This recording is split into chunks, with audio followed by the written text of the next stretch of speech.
Hello, everybody.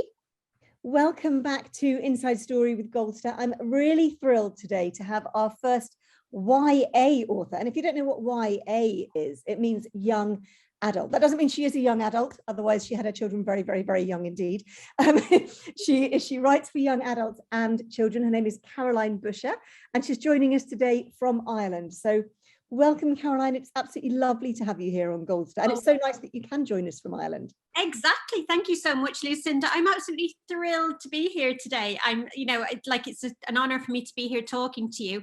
And as you can hear, and we'll probably talk about it in a bit, I'm not originally from Ireland. So I've got a kind of an unusual accent, half English, half Irish, I think. Well, you've become fully immersed in kind of Irish literature and folklore and stories. So tell us about your background, because you're half Irish. So I am, basically. So I grew up over in Manchester in the north of England, and my parents were Irish. So even as a young girl, I was listening to my parents telling me stories from folklore. We've so many myths and legends in Ireland, and I grew up literally listening to them all the time. And yeah, so basically I grew up in England. And then when I was in my 20s, I really always wanted to move to Ireland and live here for myself and really immerse myself in the culture and the history and the stories. So that's what I did. And then I became, as you know, I write books now for children and young people, which are all based on folklore. And this one, which I've been reading, which is really lovely. And for anybody who's got children or grandchildren, or who actually enjoys reading children's fiction themselves, which I really do. It's called The Legend of Valentine's Sorrow. And it begins in County Sligo, isn't it? Which is, am I right? That's where your mum is. Yeah. So Sligo is where my mum originally comes from. She's in her 80s now, but she grew up there. And what really fascinated me is many of your people here today will have heard, obviously, of Bram Stoker. Now, Bram Stoker was the author of Dracula. And I always wondered what made a guy from County Dublin, because Bram Stoker's originally from Clontarf in Dublin, what made him write a book about vampires? So I was wondering all about this. And I discovered that when Bram Stoker was a little boy, he was bedridden with a mysterious illness, and his mother, Charlotte Thornley, used to tell him all these stories about ghost stories and creepy stories like that. And basically, when he grew up, he said that's what inspired him to write Dracula. But I wanted to know, why did Charlotte, his mother, have all these scary stories? And it turned out that she survived the cholera epidemic in the 1800s in County Sligo. So I wanted to go back to Sligo and really look at that and kind of research cholera and you know how it affected people, and that's basically what I did. Yeah, so I was reading Dracula and everything, then I decided to look into the past and see what happened in Sligo in 1832. And I found it really fascinating because, you know, you begin straight away with vampires, and what an incredible thing that, I mean, maybe people did really think this, that, you know, there were vampires, that the cholera epidemic or any kind of pandemic that killed people would attract vampires. Yes. And yeah, I bet children love this. Oh, they do. Children love anything a bit, you know, on the scary side or whatever. But what was really fascinating for me, Lucinda, is like we've gone through COVID and everything now. But when the cholera epidemic struck, people didn't know what it was. I mean, some of them thought the land was cursed. They didn't know what was going on. And I actually got access to the Bram Stoker's mother's diary from Trinity College in Dublin. And she described it. And she said that we heard that this fever was on its way. We heard it was in France. We heard it was in Germany. It was in England. And then we heard with a whisper it had come to Ireland. So I had this image of kind of the cholera descending on the town of Sligo. And then the vampires kind of almost personified cholera for me in many ways. Yeah, and it's really great. So do you want to tell everyone a little bit about Valentine's Sorrow? Yes, I will do, yeah.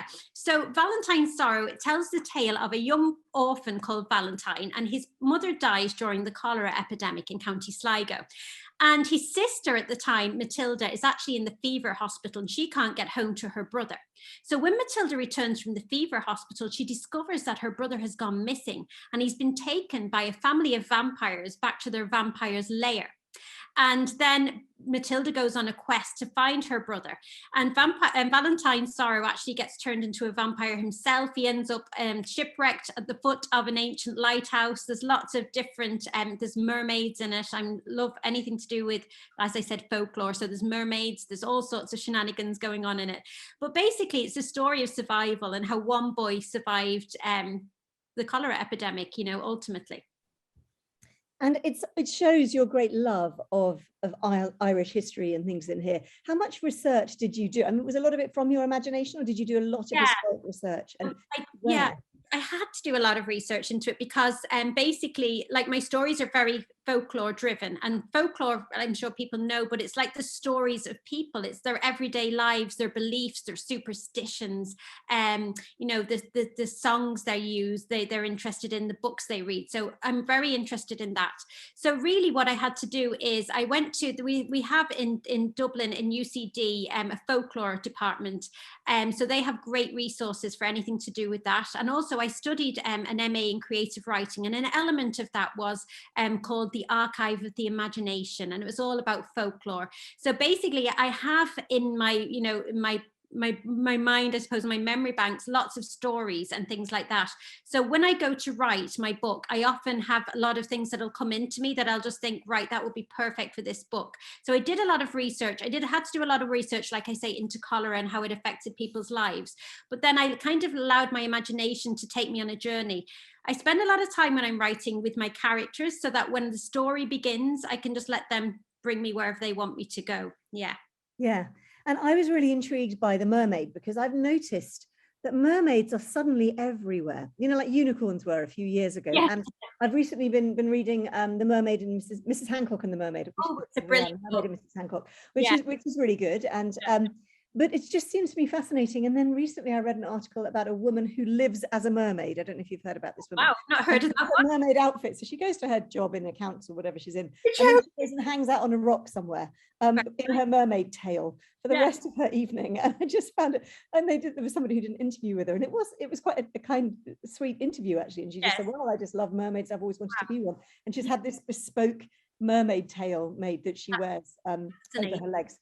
And I just thought, what is it about mermaids, do you think, that capture the imagination, that have been for thousands, well, hundreds, if not thousands of years? Okay, so I think for me, like, I look at the folklore around Ireland and stuff like that. So I suppose living on an island in the middle of the sea, we have lots of, you know, sailors and people that went on voyages years ago from Ireland off to other parts of the world.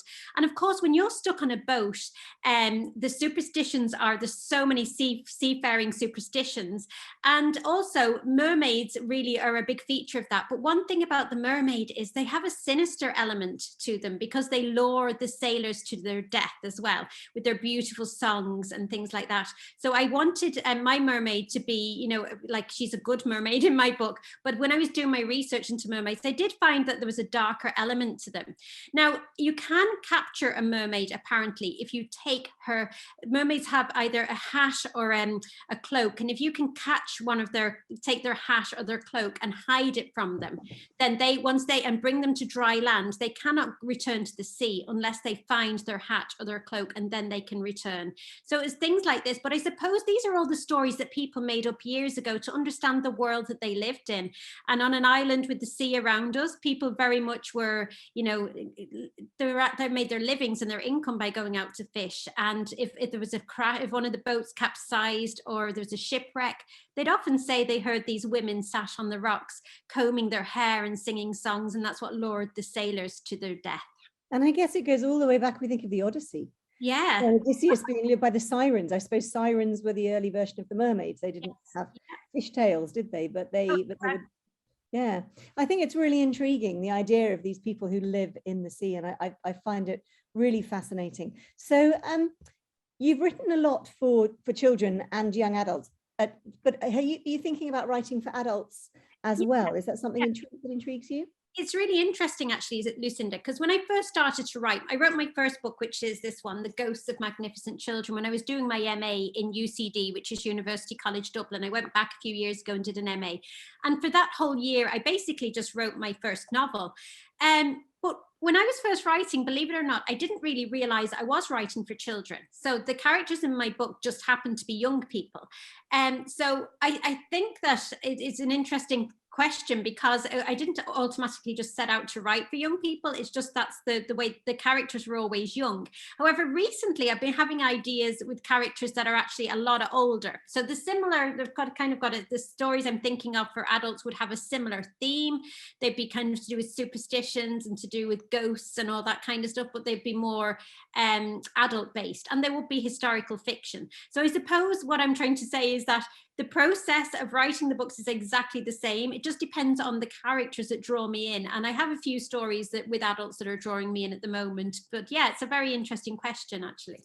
That's a new challenge for you think, writing for adults? Yeah, it's a completely new challenge and a whole new audience as well. And one thing about writing for young people is they're so honest. So if you write a book and a young person doesn't like it, they will tell you, and they'll tell you exactly what they don't like about it, which is great, because their honesty is amazing. And also, I think I could be wrong, but I think when you're writing for teenagers and young people, you can be more imaginative, and you can use your imagination to take you to all sorts of places that perhaps you might not do with adult fiction, so it's probably more grounded in the real world. Yeah, it's true. I'm going to do a bit of shameless book promotion here, but as you know, I've just finished writing a book on Dickens and travel, and one of the episodes is when Dickens was in America the second time, and a little girl who was 12 was so excited about seeing him on the train because she hadn't been able to get a ticket to go and see him talk, and she went and sat next to him and they talked for the whole train journey. She later became a writer, and she wrote about an account of this. And she said to him, and she, looking back at it as an adult, she was really shocked, but she said, "Great Expectations is my favorite novel and I love it, except for the boring bits. I skip those." That's so Just what you were saying. And he said, oh, he got his notebook out and said, "Tell me about the boring bits. I'm really interested in those." But it's exactly as you say, that great honesty that children will give you. So you have children yourself. I do. Do they read your books and do they give you feedback?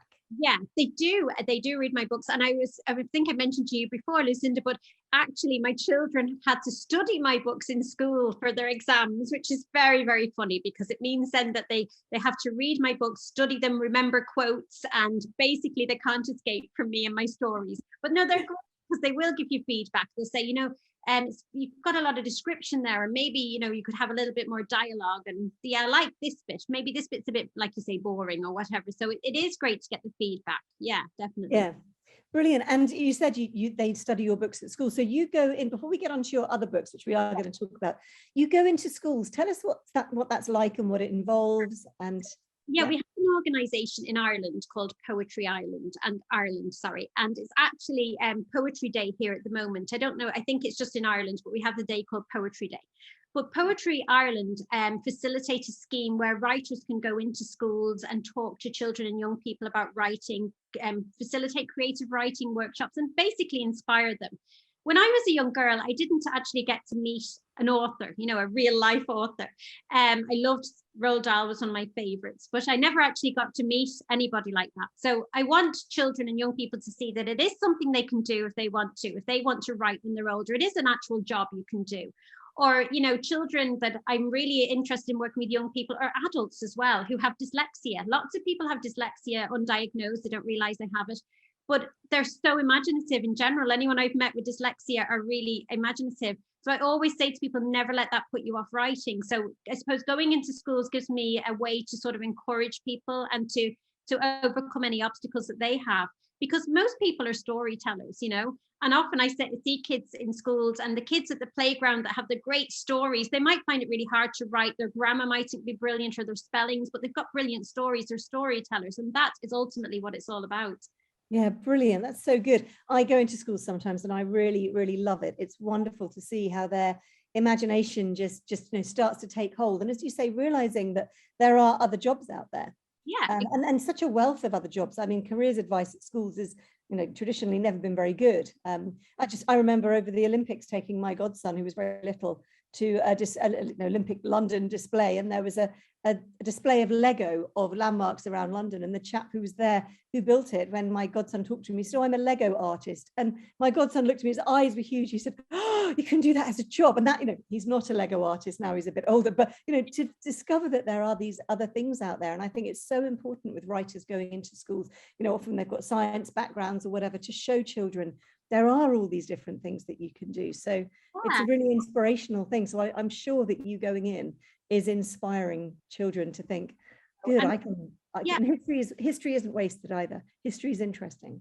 You it can is. write about it. The thing is, like I always say, like, because my books are historical fiction as well, is that, you know, you can bring history to life by making up your own fictional characters. And when you put fictional characters into a historical world, I mean, it's like you're stepping back in time yourself and having a conversation with the past. It's just an amazing thing. And I was also working with the libraries here in Ireland. We have an amazing library service in Ireland, which means that I was working as their reader in residence. So as reader in residence, my whole job was to go into schools and get them reading. So it was like, oh, heaven. Yeah, so that was a nice little role as well. Yeah. But and were you writing in libraries? Could people come and talk to you while you were sitting in the library? Were you literally kind of in residence there? Yeah, so I put together a lot of different schemes. So I you know, initiatives. There'd be things like I'd bring other authors in and do workshops or invite them in, and illustrators. We'd have festivals and things like that. We'd have family days where parents and children could come into the library, you know. And then, like I say, people would see me writing there, and they see me. They're used to seeing me in and out of libraries now. But to get back to libraries, when I was a kid, that's where it all started for me, because my parents used to bring me to the library when I was a little girl. Books can be expensive, as you know, and, you know, libraries are free, so you could go in, and I used to go to my local library in Manchester and spend a lot of time as a child reading books. So it all started when I was very young, actually. Yeah. I'm really glad to hear they're still thriving in Ireland. We've had so many library closures in England. It's just incredibly depressing. And I always think about how many children are not being, you know, not discovering books now. And also how many people of all ages who, you know, maybe can't afford to heat their homes during the day and want to go and sit in a nice warm library and read. I find it really, really shocking how many have been got rid of. There's been a huge campaign here, and the Society of Authors has been really good at, you know, trying to keep libraries going. But I would say to everybody watching this, you know, if you've got a local library, please do support it. And yeah, because they're so vital. And we've got a question that's come in. Living in Ireland, have you heard of the author Anthony Garvey, who wrote Grave Speakers and goes into schools and on Zoom working with children? I have heard of him. Yes, I have. And actually, that's one thing about living in Ireland. I mean, it's so much smaller than England. So we all sort of, all authors kind of know each other, which is really nice. Like, it's a very small, tight-knit community of writers. And I often go into schools and people will mention, oh, did you know, like Anthony or whoever, have you heard of this author? And it's nice to say, oh, yes, I actually know them, or I've met them. Yes, so it's great. We're all kind of doing the same job and trying to encourage young people to read, because, to be honest, if you discover reading and become a reader as a child, you're a reader for life. So it's, you know, it's a great gift to give to someone. Yeah. Yeah. And so how did you originally get into writing? I mean, you said you went and sat in libraries and things. Was it what you always wanted to do? Did you have any other jobs and then become a writer? What happened? So basically, for me, I loved writing as a kid, and I used to go to libraries, as I say. I didn't grow up in a house where I was surrounded by books or anything. I'm an only child, so my parents would buy me books if I asked for them, or they'd, like I say, bring me to the library and stuff like that. But I loved writing stories. Now, as I got older, life got busy and everything. I got married, I had a family, and I kind of put the writing on the back burner. It's something I enjoyed, but I didn't really do anything about. But then I found out that there were lots of great creative writing competitions. So I thought, well, do you know what? I'll just enter a few, not to win or anything, but I just thought there's a deadline there. So say there could be like a short story competition and the deadline's in 2 weeks. So I'd have to write something. So then I started to win a few of those. So I thought, well, maybe I'm not too bad at it. I'll give it a go. And that's when I went back and did my MA in creative writing. So it wasn't really until I was in my 30s that I did that. And when I did it, I just opened so many doors for me, because I wrote my first book, and then I got my publisher. Well, I actually got an agent, and then I got my publisher. So yeah, it was really, it's been transformative really for me in many ways. And like, people think of writing as a very lonely pursuit, that you're sat writing all day, which you are when you've got a deadline or a book coming out. But then there's a whole social aspect, which is lovely, like this, like meeting your lovely people today in your book club and meeting you, Lucinda. So there's a lot more to it than you even realize when you first start to write. Yeah, well, we've just had the comment. Thank you, and for asking that. It's a small world. So it is a small world, actually. I think, you know, particularly when you do the kind of career that we do, you do get to meet lots of other people at literary festivals and things. And that's something that's been really lacking, of course, during the pandemic. I've really missed that sociable aspect of meeting up with other writers, because not that many people understand the kind of weird world of work that we have. How have you coped with the pandemic? Have you been kind of talking to school children via Zoom, or did you just think, great, all this writing time? Yeah, it's interesting, because the pandemic, you know, changed people's lives in so many ways. But for me as a writer, the only thing that really changed was my ability to go in physically into schools and places like that. So Yes. I had to move on to Zoom. I was very reluctant to. I'm not great with technology. If anything, I avoid it as much as I can. However, it opened like so many doors for me. I've been able to do visits with children all over the world now. So it was just, I was going into like schools around Ireland. But with Zoom then, the magic of Zoom, I could go into schools everywhere. So that's been really nice. And I suppose it's not changed much in my working day is that I get up and once my kids are gone to school, I go and write. So I suppose I live in the countryside anyway. So I have kind of a quiet existence, if you like. I live quite near the sea and I've got the mountains there. So it's quite you know, a lovely rural place. So I'm not in the middle of a bustling city or anything. So not much changed in that respect for me, other than I had to move on to Zoom very quickly. But that is great because that's how I met you, like Lucinda. We meet regularly now, and it's great that I can, you know, have a friendship with you and we can talk through Zoom because we're in completely different countries. It's been amazing for that. I've found that Zoom has opened up, and this is what Goldster's all been about, is kind of combating loneliness and healthy aging. And just thinking about the fact that people can join your events from all over the place. We've got a comment here saying, Zoom has made the world minuscule. We are only a thought away. What a lovely expression that is. Thank you very much for that. Yeah, I love that. Yes. So I want you to talk about your first book, which has the most wonderful title, The Ghosts of Magnificent Children. Tell us all about this one. I'll tell you about this one because this one is an interesting book. It's set around these children who all have unusual things about them. Like when I meet kids a lot, everyone feels quite kind of different, or they've got something that's different about them. So I wanted to write a book like that. But the children in my book are slightly more different than that, because we have a girl called Ginny who has a rib cage, obviously, but instead of a normal rib cage, it's a bird cage, and a little bird called Blue lives inside her. And there's Archie and Millie Luxbridge, who are telepathic twins, so they read each other's minds. And then Theo can look into your eyes and see how you're going to die. So all the children get captured by a bad blood circus in the Victorian era, and they get taken to an island off the west coast of Ireland, and 100 years later their ghosts start to appear. So I suppose this book has a lot, it's actually set in England as well, because the children come from England originally and they end up in Ireland, which is a bit like my story, I suppose. But they do there's quite a bit of this set in London and in Manchester and in Liverpool. So it starts in the UK and then it moves to Ireland when their ghosts appear and everything. So yeah, I really enjoyed just letting my imagination go wild with this one. Yeah, brilliant. And so this is the one that you wrote during your master's.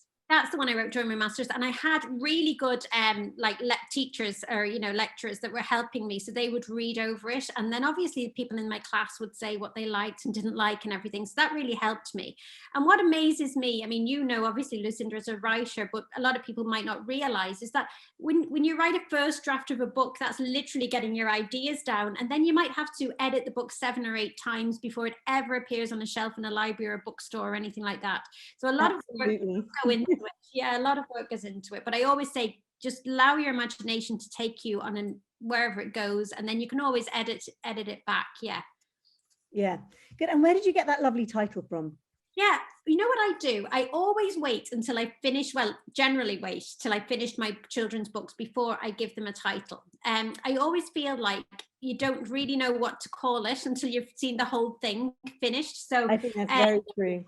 Yeah, so I knew there were ghosts in it, and these children were very magnificent to me. So the title just sort of fell onto my lap once I'd finished writing the book. I said, that's the title for these children in this book. And like I say, I'm obsessed, not quite as knowledgeable as you on it now, Lucinda, but I'm obsessed with the Victorian era, and I love anything to do with the Victorians, and I think it's a fascinating time. So I I said a lot of my books during the Victorian times. And is that your favorite era? Because I know you're very interested in social history. Do you have a favorite era, or do you go back and forth? Well, mainly my books are set, these two are in the Victorian era. Now this one, The Girl Who Ate the Stars, which is my second book, is actually set during World War II.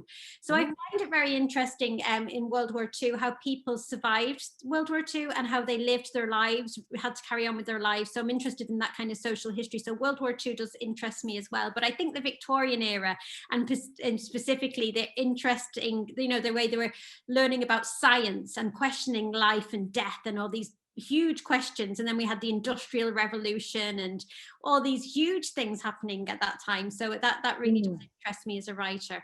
I think the rate of change in the 19th century is astonishing, and there are so many stories, as we both know. Yes.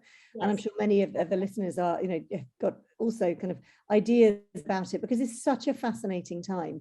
Yes. And the human spirit throughout the 19th century. I mean, there are huge gaps between the haves and the have-nots, and the change in social structure was really, really fascinating. So tell us about The Girl Who Ate the Stars. Yeah, so The Girl Who Ate the Stars. This book has got lots of interesting bits of folklore in it, because what happens is there's two children, Lottie and Albert Hope, and they get evacuated during World War II from Manchester. So they get sent to Ireland to escape the bombs, and they come to live in County Wexford, which is in the southeast of Ireland. And when they arrive, a bomb gets dropped on the village they're living in. Now, this seems quite, you might say, well, how would that happen? Ireland was neutral during World War II. So we didn't, ladies went to work as nurses and the men went to the war, but as a country, it didn't really get involved. So, but that actually was a true story. One of the Germans accidentally bombed Ireland. I think they mistook it for England. But in my book, the children go to see where this bomb was dropped, and they enter a portal into another world called Wolfland, where the children turn into wolves and they have to eat the stars to survive. So it's quite a lot of folklore in it. But where did that come from, that idea? That's amazing. Interesting one. So basically, I was doing a lot of research into wolves in Ireland, because wolves lived in Ireland for 20,000 years before people ever lived here. And the last wolf in Ireland didn't die till 1798. So they lived in Ireland for a lot longer than they did in the UK and in Scotland. And actually, they believed that the wolves first came to Ireland by swimming from Scotland over to Ireland. Oh. But due to deforestation, the wolves didn't survive, and hunting and people, but they did survive a lot longer here than anywhere else. So and Ireland used to be known as Wolfland, actually, Lucinda. If you came from, say, France or England, and you saw all these wolves, and the people were like, the chieftains had these big, long, red hair, I often think of, but long hair and big beards, and they looked quite wolf-like themselves, and they brought the wolves out to hunt with them. So Ireland was known by people that came here as Wolfland. So I wanted to have a bit of a nod to that, and Wolfland was the name of the place where the children end up in the story. Brilliant. That's really fascinating. Yeah. Well, so do you have any more World War II ideas, or does the Victorian era just keep pulling you back? I know the book I'm kind of thinking or writing at the moment, I am writing it, is actually set in the in the 1700s. So I've gone slightly further back with this. So what drew you to that? Well, there was a huge battle here in the town where I live in the 1700s, and it's kind of based around this battle, and again the folklore that surrounds it and things like that. So I suppose local history, actually. And I know it's the same in England as well, but in Ireland particularly, when you go outside your door, you're just nearly falling over megalithic tombs and historical sites, castles, and ancient graveyards, like they're everywhere. So so there's lots of in my locality, and perhaps it's because of COVID, perhaps it's because we were limited to where we can go, and I spent more time locally. So but there's a story that's kind of pulling me in, but that's going back in time. But as World War II, I'd love to write more stories set in that era, because I just think it's fascinating, and it's not that long ago, it's really not, so it's interesting. Brilliant. Well, I think you've got many more books just waiting to burst out of you. Thank you. So can you explain for people who don't know, what is the difference between young adult or YA books and children's books? Yeah, I'd be delighted to, because it is a category that's kind of emerged in the last few years. So YA fiction is basically books for the teenage market. So it's from age, say 12 to 18. And within that spectrum, there are lots of different books. So there's some that are geared at the younger age of teenagers and some for older teenagers. I suppose they realized that there were there was a big gap, big jump from like a children's book to an adult's book, and they bridged the gap with these amazing young adult or teen YA books. Now, half of people who read YA books are adults, which doesn't surprise me because they're actually amazing. They're so good. Like you wouldn't say, oh, they're for kids, or there's some brilliant stories out there for in the YA section. So I would recommend people to actually just try them out, because like there's history, like historical fiction, like I write, or there's all sorts of, there's a lot of issue driven books in YA, issues that teenagers might be dealing with in their lives, to do with romance or understanding the world they live in. So there's a lot of issue driven books for the YA market, but it is interesting, and it's just incredible the amount of books out there. Because when I was a kid, I don't know about you, Lucinda, but I used to go from the kids books, then it was straight into the adult fiction with a few little kind of teenage books, or maybe there, but we didn't call them that, Yeah, no, absolutely. There were maybe some that were written for slightly more grown-up children, really. Yes. But then it was straight into things like Agatha Christie for me, just that whole, that was almost like the bridging of the gap then. Yeah. And things that you read at school, like Jane Austen or whatever. So it's interesting how there didn't seem to be such a teen market. I can think of a couple of things I read, but most of it, as you say, was either children's or adults. And I also think perhaps that, anyone who's a teacher, a parent, a grandparent, they should read young adult fiction, because I think that will help them understand the young people in their lives. Yeah, that's as you say, so issue driven. Yeah, and also I don't know if it's the same in the UK, I'm presuming it is, but they've found in studies that a lot of young people, their reading kind of drops off when they reach secondary school, because they're busy trying to get to grips with their new school, the timetable and all these subjects, and often they don't have time to read for pleasure. So it's a really good age group to try and encourage young people to keep reading, even for just their own mental health, for their well. I was going to say, for their mental health, I think it's vitally important. No, it's a really good, like if you've grandchildren or children, to get them a book even for that category. And often the bookstores are fantastic. If you want a recommendation, they'll say, well, what are they into? Or maybe this book might suit them. And it's worth a try, because like I say, it's just an escape from I know we're saying how great Zoom is, but it is an escape from the screens. Well, it's great for children to read, I think, especially at that age. I agree. We've got a comment. I would read them at the age of 53. I could do with understanding the world around me. So maybe that's in this ever-changing world. That's what people need. And I've got another question. Would you ever collaborate with another established writer, or do you think being an author only works in isolation? Oh, that's a great question. Now, I love collaboration. I think it's absolutely, it's an amazing thing to do, because when you collaborate with another writer, you're kind of both bringing your imaginations, your ideas, and there's like nobody is perfect at anything. So, you can sort of help each other out in the process. And again, because it is kind of a lonely profession, it is nice to work with somebody else and, and feel like you've got a chum who's working with you, and, you're helping each other along. So I'd love to collaborate with another author. That would be amazing. I have done things in the past, one-off events and things like that, but to work on a book would be brilliant. Yeah.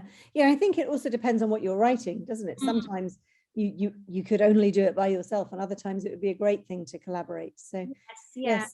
I mean, it is quite a solitary occupation, but also it can be very, very sociable, particularly if you're out researching, as you've been doing, as I do. You go and you interview lots of people, and you go to archives and you meet people, and go to kind of social events. So amazing. Like I was recently, just over the Easter holidays there, away in the Netherlands, meeting with teachers and writers from all over Europe, discussing how they work with children and young people in the classroom. So, if I wasn't writing that, I wouldn't even get to do that. You know what I mean? So it's amazing to go into schools and to and go to other literary festivals and meet all these people, because it really is, it's incredible. You learn as well. I've learned a lot about myself as well. And even in the classroom, some of the stories the children tell you are just, quite inspirational, actually. And in addition to writing, you're also a heritage expert. What is a heritage expert, and what do you do in that role? So a heritage expert, so I work with something called the Heritage Council here in Ireland, and it's really about preserving built heritage and natural heritage in our country. So basically what I do as a heritage expert is I go around, again, I go to schools mainly, but I discuss heritage and culture and folklore, and I talk about historical sites. So say if I was going into a school, I might discuss a local historical site, and we might bring it into story writing, we might go and visit the site, things like that. So it's all about keeping heritage alive in society and looking at the importance of where we came from as well. We have a collection of stories here in Ireland, the National Schools Collection, and they're stories that were wrote in like the 1930s by people who went to school in Ireland, and just to read them and for children to think, wow, that was my granny or my great granny who wrote that story. It's connecting them to, giving them a sense of place. And I think the place that we live in is very informative as to how we live our lives. So it's nice to actually get the opportunity to talk about heritage. I think it's something that, a lot of the built heritage here in Ireland is actually, it's from the English that came over and built a lot of the historic houses and everything. So it's very interesting to see them and look at the history of them and where they came from and where these people ended up. Did they stay in Ireland? Did they move back to England? Or, it's very interesting for me as a heritage expert to look into all that. Yes, and when you're doing that, do you get inspiration for new ideas for your books? Always. I'm always like, there's so many ideas out there that I have, and I'm like, but I always say to everybody if you're interested in stories, is to keep a notebook with you, because you can never remember all the ideas you get of the stories. And I mean, that's what I did when I was writing The Girl Who Ate the Stars, because I was researching the wolves and I was writing it all down. And then when I was writing a World War II book, I had all my wolf research to one side that I could incorporate into it. Yes, exactly. And you think you're going to remember it, but as you say, you don't. And there've been times when I've gone through notebooks and thought, oh, wow, I'd forgotten that was a really good idea. I need to do something with that. Or I'd forgotten that piece of research, because you think it's going to stay in there, but you're so busy with other things. There's so much information coming in at us every single day. I know that you can't possibly remember it all, and it could be just even an object you see that inspires you. I mean, some of the best stories we ever know are all about an object, that's inspired a whole story. So objects are very interesting, I think, as well. Yeah, I think people who've been members of Goldster for a while might remember when we had Julie Summers, who's a wonderful historian and author, and she was telling us, she showed everybody a nail from the railway in Burma that her grandfather had actually been one of the prisoners of war who'd worked on it, and that had begun had started for her the idea of that she wanted to write his story, and that she really wanted to know about what had happened in the building of the railway, other than the film about the River Kwai. And she just said she just found it so moving to have this one object, and when she holds it, it just takes her back to that time. And I think that's the great thing about museums and kind of heritage collections, that when you see something, there's that visceral feeling of, wow, this person held that, or they wore this clothing, or this item meant so much to this family. I know. I mean, you probably know from knowing me prior to this, Lucinda, but I love vintage clothes. I love the story behind them. I love wearing a coat, an old vintage coat, thinking, I wonder what it was bought for or why somebody wore this. And also, when I was a child, you just reminded me there, I grew up in a Victorian house, which probably sparked my love of Victorians. But when I was a young girl, I found a pair of Victorian spectacles in the cellar of my house. And they were behind a brick in the wall. And there was also a medicine bottle with the cork still inside. So I often wondered, who owned these? Why were they left behind? They're like traces of our lives, and the things we carry, the objects we own and care for, the things we may keep with us throughout our lives. It could be just a little ornament or a piece of jewelry. They have so much meaning to us as individuals. And actually, talking about young people, it's interesting, Lucinda, because I wonder if people in the future, everything's stored on the cloud now and on the internet, all the photographs, everything. It's kind of in this invisible world. So things are kind of changing, I think, in that way. But there's nothing like having an object that'll bring you back in time. I often think that about biographers of the future. They're going to have far too much information to sift through, and most of it will be absolute rubbish. And I think how hard it will be for somebody in 100 years' time trying to write about today because they're going to have data on everything. They're going to know how many bananas somebody bought in a week, things that they're not really going to need to know, but there'll be such a wealth of it. But as you say, those tangible objects, the handwritten letters, email just doesn't give you the same insight into someone's personality. And people often, as we all know, text messages, emails can be taken the wrong way when they're meant to be a joke. People can take offense or whatever.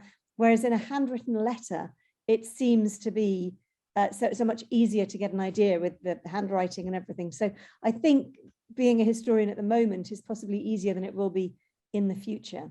And also, and I was looking back at writing from the 1930s and 40s that children had, letters they'd wrote and stories.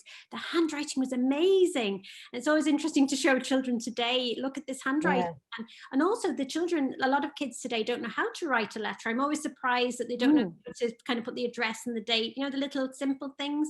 So I think letter writing is an art actually in itself. And it's so beautiful. Like you say, when you get a letter in the post, it means so much more than just an email sent.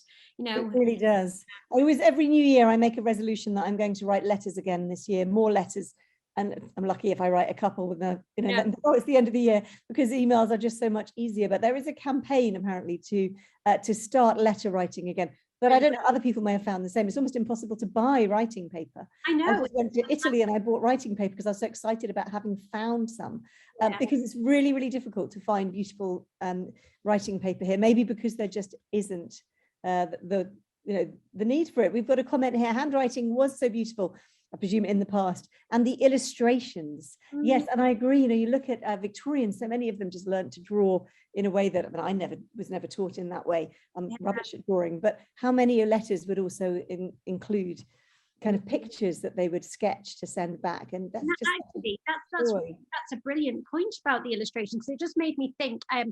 Fairy tales originally, like I'm so interested in the fairy tale genre with the type of writing I do, but fairy tales originally were for adults because they were too dark for children. They were stories adults told to each other. But then illustrators decided to draw these beautiful illustrations to accompany fairy tales. And then they suddenly made them, they thought there's a market here for children, and they made the fairy tales more child friendly, which is, I think, really interesting. So interesting, when they were first collected, they were for adults, but then the illustrators put these beautiful images to go with them. So then they became more childlike.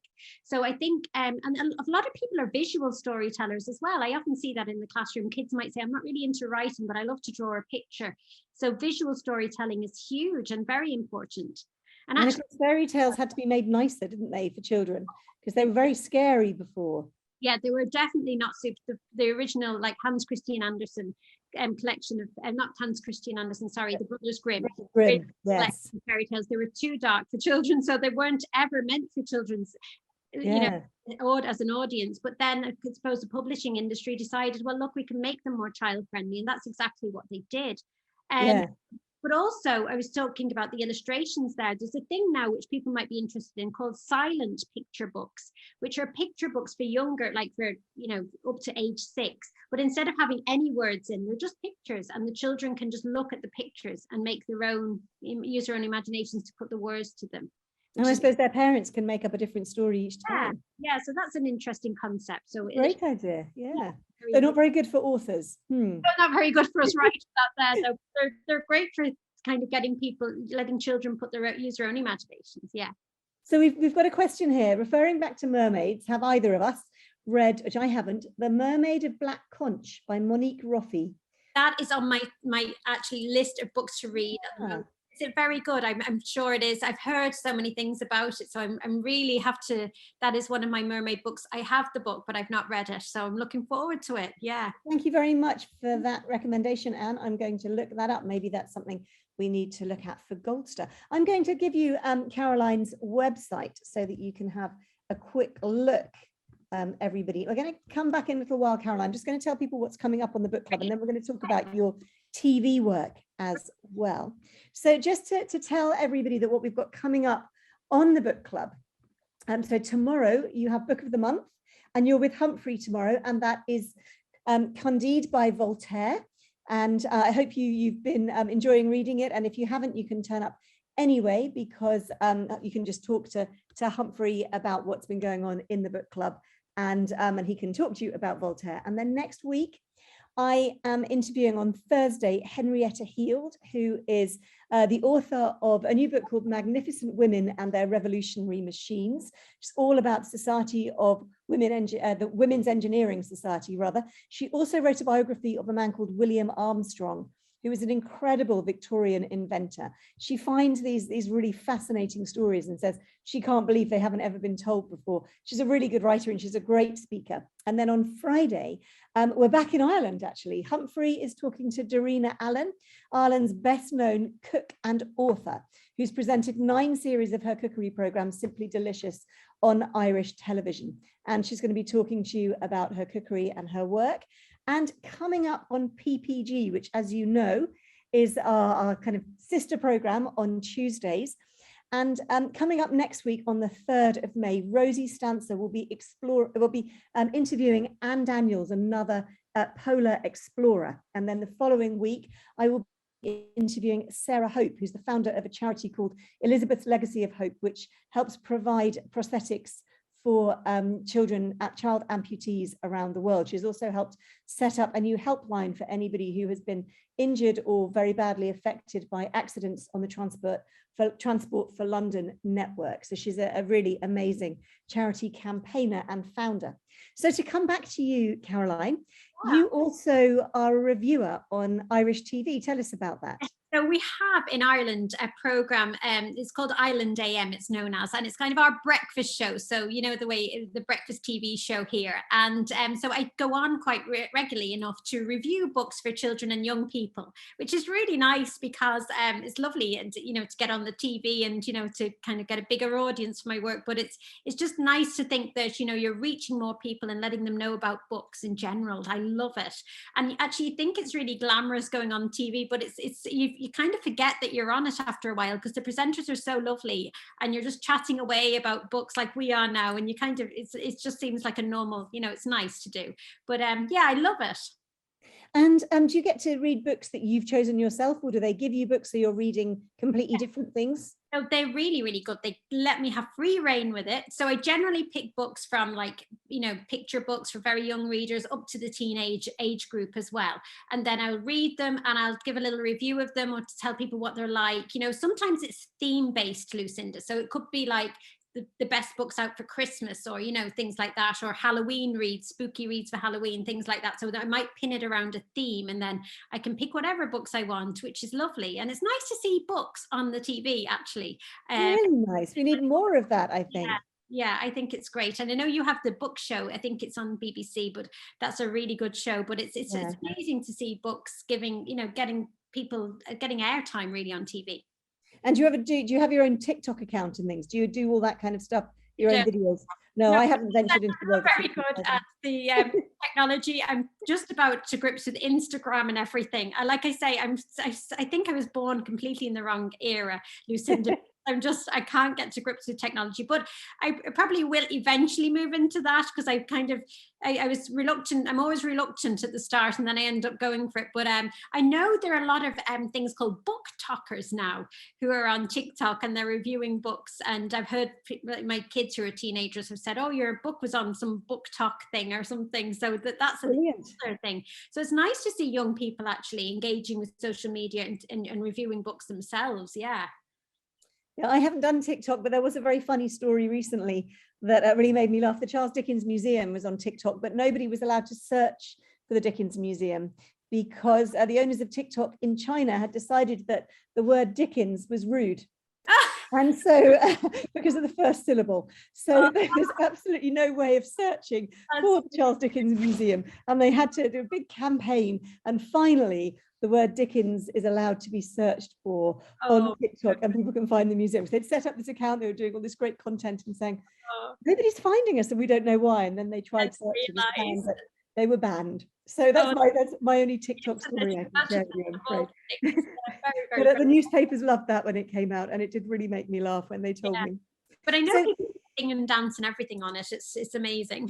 No, it's I think, as you say, the way that young people are engaging. I mean, your children are looking at it, and it's great that people are doing so much work on literature and books. Yes. So it's really good to know. But Yeah, maybe I need to investigate that some other time. I don't think it's going to happen for me anytime soon. No, But maybe we'll make all our Goldster members start doing TikTok videos. We'll have to have the Goldster TikTok crew. I don't know. Yeah, Well, exactly. you were just recently at what sounded like a really fascinating conference Yes. in Utrecht. Do you want to tell us about it? Yeah, so that was where I went over and I met other writers and teachers from other countries, and we all looked at like things like how the curriculum is given over in different countries, the differences, the age kids start school in different, which is very different. Like I know in Ireland, our children start secondary school when they reach the age of about 13.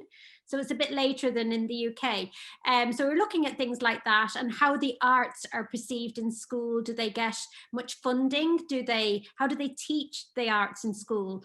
And I collaborate with a lot of teachers on projects, and I love it because I'm coming in with like my knowledge of being a writer, and then I'm learning so much in the classroom from teachers and how they teach, and I can learn so much from them. So we were talking earlier about collaboration. So it's a lovely collaboration. And then to see how people in Greece and in Serbia and in the Netherlands, how they teach in the classroom, is very interesting. There's some differences, but a lot of similarities as well. But yeah, it all depends on, I suppose, the country people are living in and what the education system's like. Yeah, and I think it is wonderful to be able to share those ideas across the board and across culturally, because so much richness. And for somebody like yourself, so interested in folklore and history, how wonderful hearing people talking about stories from other lands. Yeah, especially I was really interested in the Greek school system and the Greek teachers and artists, because they're steeped obviously in mythology and folklore and everything like that. So I might collaborate with a teacher in a school in another country like that, because it would be an interesting thing to do. Yeah. So you've been thinking about that. Did you have a specific one in mind? I mean, did you talk about collaborating across via Zoom or something, or in person? It would be done by now. It would be lovely to go on holiday over there. But yeah, it would be but it'd be via Zoom really, and maybe with a school here as well, so the two schools could collaborate. Maybe they could write each other letters, or like you're saying, post them traditionally, things like that. There's lots of scope really these days. Like one of the Goldster members mentioned, the world's gone so small now that we're it's great really in that respect. Yeah, no, really good. Thank you so much for having come on today. This has been really fantastic. I'd loved being able to talk to you about all this, and we've had a good number of questions coming in, so I know that that the members have as well.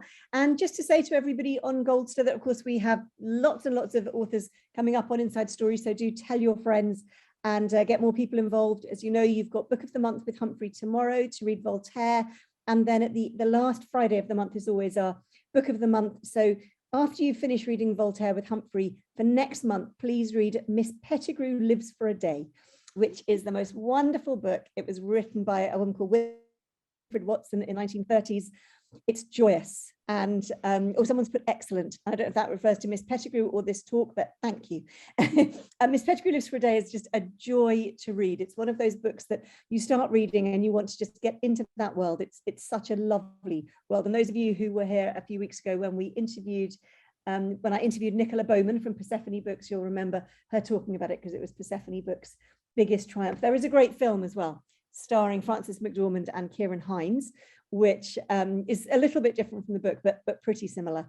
And it's just a joy. So I hope you'll all join Humphrey tomorrow, and then me for Book of the Month next month. And I will see you next Thursday with Henrietta Heald, talking about the Women's Engineering Society and its history. Really fascinating. Thank you very much. We've really enjoyed this session. Ideal books for a YA family member. Great. So I've put the links to Caroline's books in the chat. And of course, you can order them from your favorite independent bookshop. You can go to bookshop.org online, or whatever your preference is. But yeah, get those children and young adults reading. Thank you, Caroline. Good luck with the rest of your work. And we'll look forward to seeing your next book when it comes out. Thank you so much. And thank you to everyone for joining me today. I really appreciate the lovely comments. Thank you all so much. Thanks. Take care, everybody. Bye. Bye. We're going to turn our videos off now.